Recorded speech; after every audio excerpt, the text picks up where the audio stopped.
Hello class 9th बच्चों, आज हम अपने हिंदी के पाठ्य पुस्तक के काव्य खंड से पाठ 3 रहीम,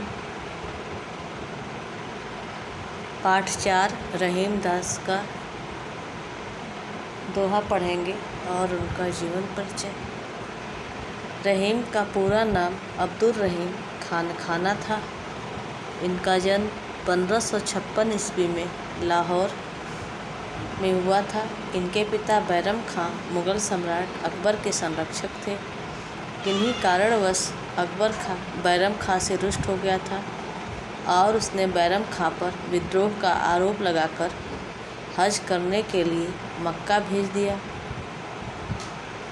मार्ग में उसके शत्रु मुबारक खां ने उसकी हत्या कर दी।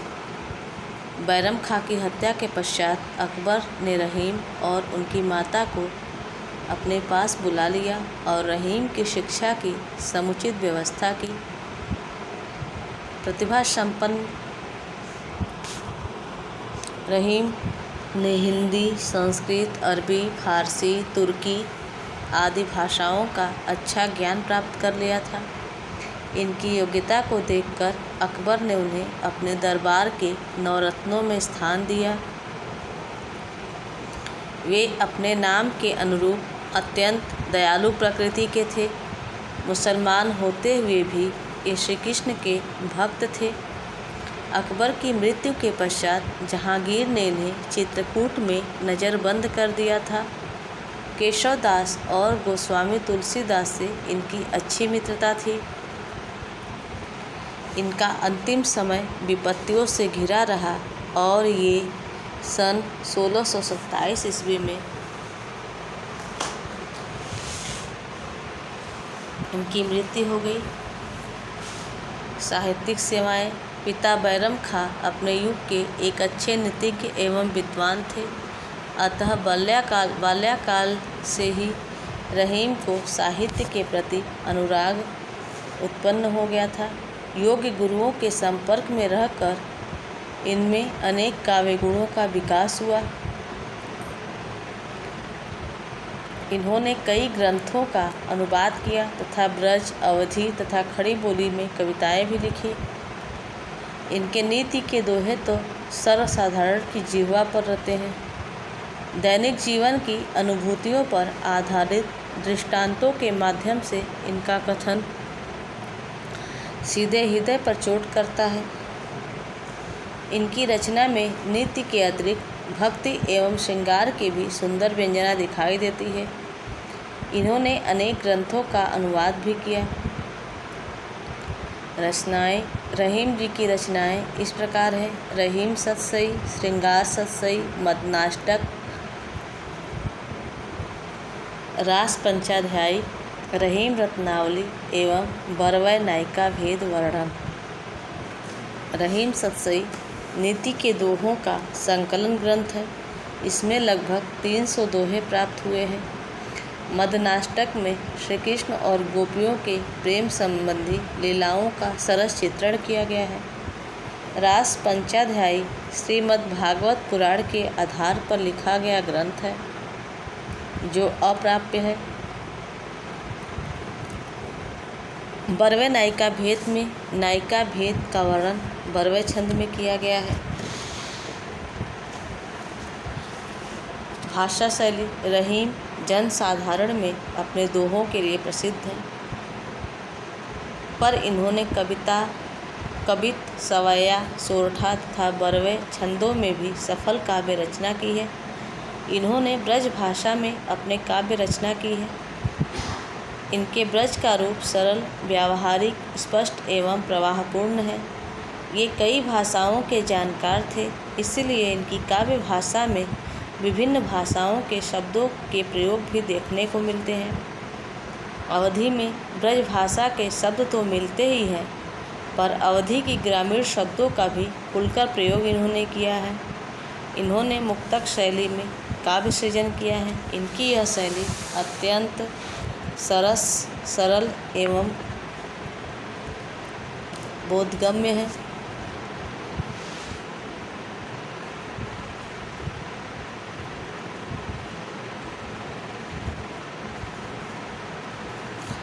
इनके संकलित दोहों में अधिकांश नीतिपरक दोहे हैं।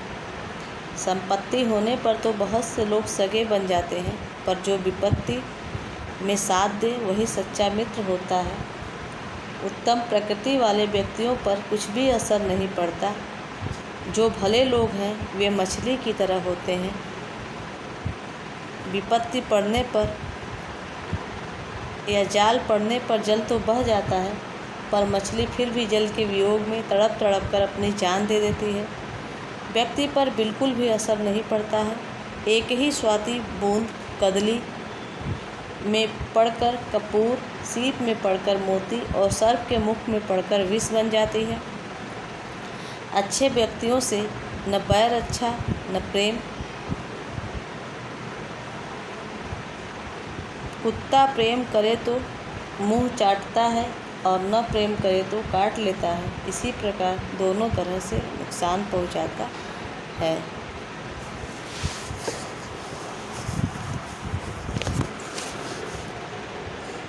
अब हम रहीमदास जी का दोहा और उसका अर्थ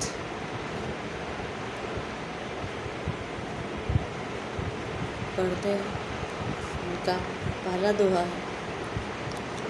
जो रहीम उत्तम प्रकृति का करि सकत कुसंग, चंदन विष व्यापत नहीं लिपटे रहत भुजंग। जो रहीम उत्तम प्रकृति, उत्तम प्रकृति यानी अच्छे स्वभाव वाले, का करि सकत कुसंग, कुसंग यानी बुरा संग, चंदन विष व्यापत नहीं,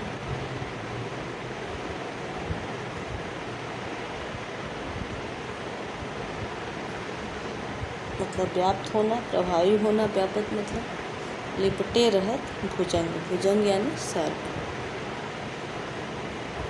प्रस्तुत दोहा हमारी पाठ्य पुस्तक हिंदी के काव्य खंड के दोहा शीर्षक पाठ से लिया गया है। इसके रचयिता कविवर रहीमदास जी हैं। जो रहीम उत्तम प्रकृति, इस दोहे में यह बताया गया है कि श्रेष्ठ स्वभाव के लोग बुरे साथ में पढ़कर भी अपनी श्रेष्ठता को नहीं त्यागते हैं। जो रहीम उत्तम प्रकृति का करि सकत कुसंग, इसका अर्थ रहीमदास जी कहते हैं कि जो लोग श्रेष्ठ स्वभाव के होते हैं, अच्छे स्वभाव के होते हैं, उनका जो है बुरी संगति कुछ भी उनका बिगाड़ नहीं सकती। मतलब जो लोग अच्छे स्वभाव के होते हैं, अगर वो गलत लोगों के साथ भी रहते हैं तो गलत लोगों का साथ जो है उनके ऊपर कोई भी प्रभाव नहीं डालता है। चंदन विष व्यापत नहीं लिपटे रहत भुजंग।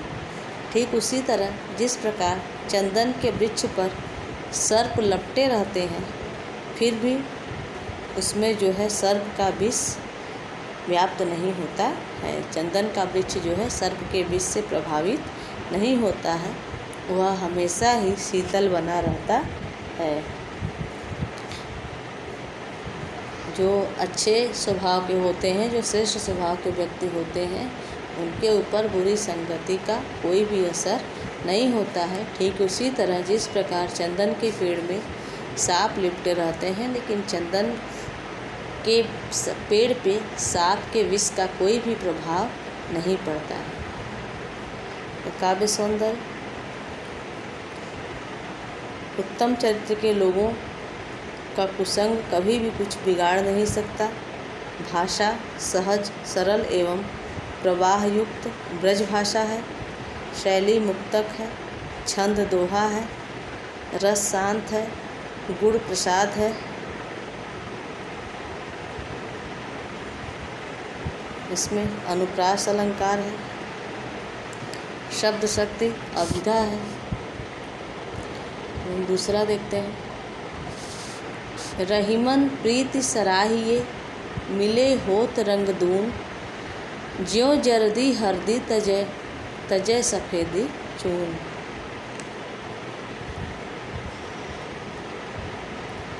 रहीमन प्रीति सराहिए, प्रीति मतलब प्रेम, सराहिए मतलब सराहना करना चाहिए। मिले होत रंग दून,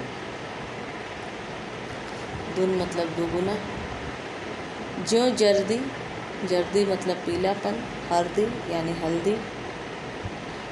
तजे, तजे मतलब छोड़ना, तजे सफ़ेदी चून, सफ़ेदी मतलब सफ़ेद, चून मतलब चूना, चूना सफ़ेद होता है, हल्दी पीला होता है।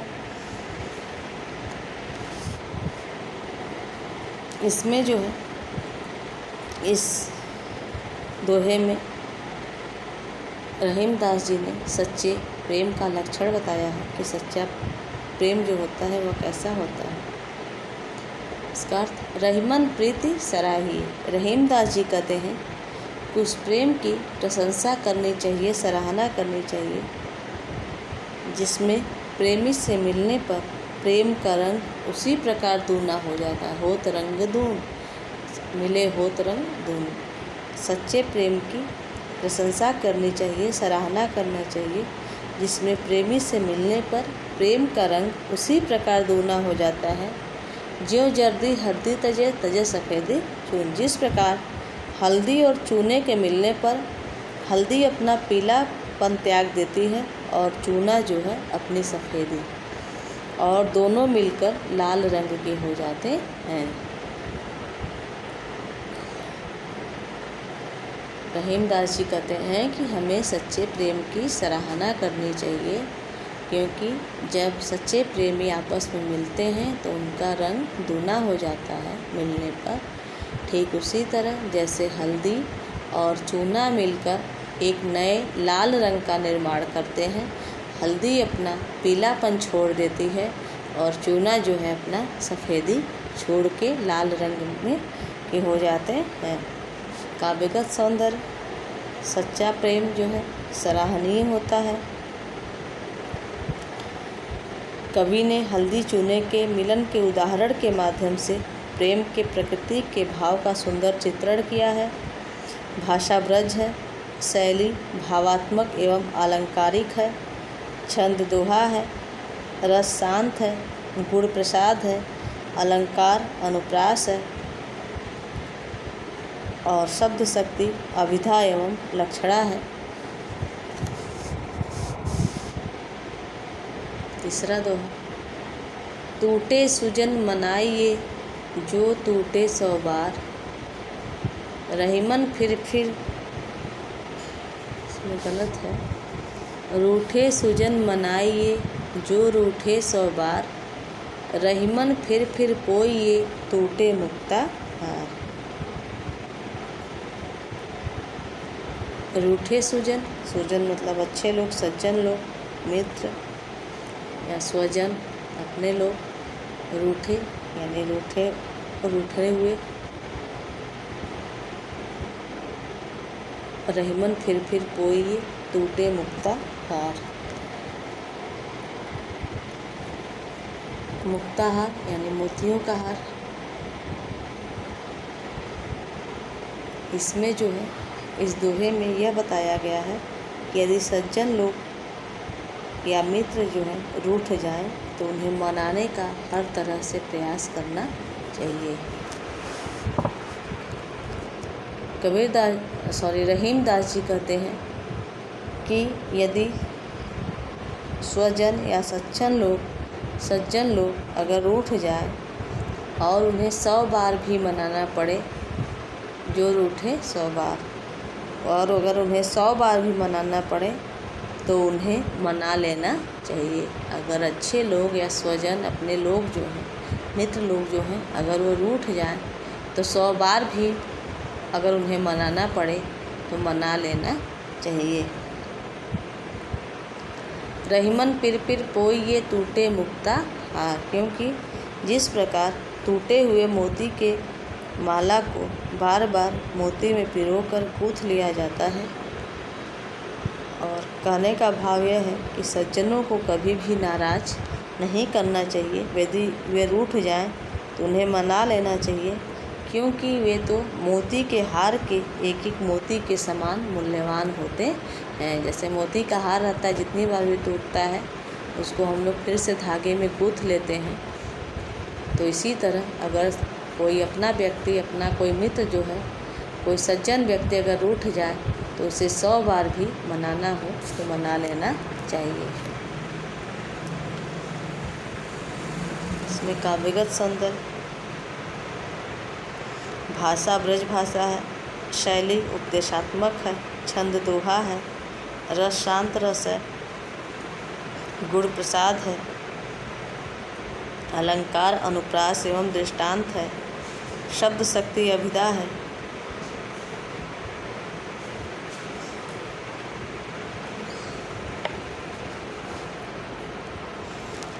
रहीमन असुआ नैन ढरी, जिय दुख प्रकट करे, जाहि निकारो गेहते, कसन भेद कही देहि। रहीमन असुआ नैन ढरी, असुआ यानी आंसू, नैन मतलब नेत्र, ढरी मतलब गिर कर, जिय दुख प्रकट, जिय मतलब हृदय या मन के दुख प्रकट यानी प्रकट कर देते हैं, बता देते हैं। जाहि निकारो गेह से,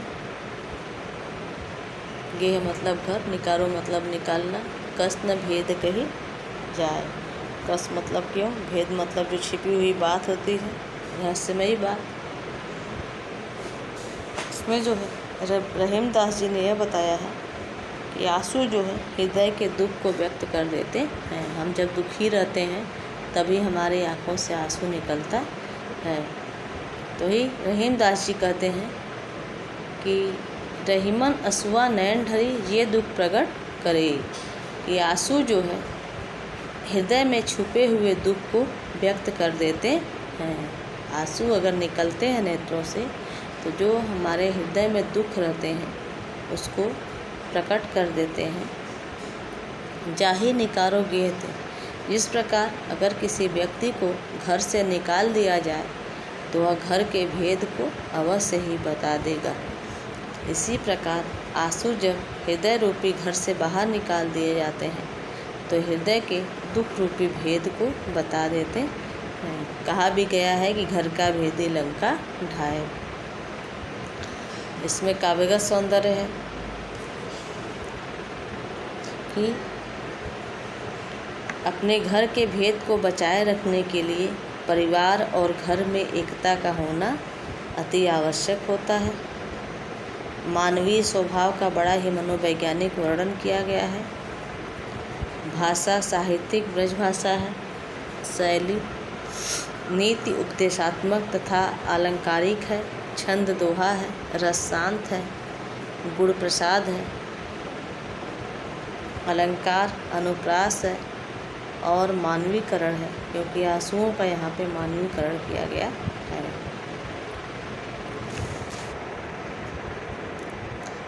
कही रहीम संपत्ति सगे, बनत बहुत बहुरीति, विपत्ति कसटे जे कसे, तेहि साचे मीत। यहाँ पे इस दोहे में रहीम दास जी ने सच्चे मित्र की परिभाषा दी है। कहे रहीम संपत्ति सगे, संपत्ति यानी वैभव रुपया पैसा, सगे यानी बंधु बांधव या मित्र, बनत बहुत रीत, बहुरीत मतलब अनेक प्रकार से, विपत्ति कसौटी जे कसे, तेहि साचे मीत। विपत्ति कसौटी यानी आपत्ति रूपी कसौटी पे, दुख रूपी कसौटी पर कसे यानी परखे जाते हैं, तेहि मतलब ये ही, साचे मतलब सच्चे, मीत मतलब मित्र।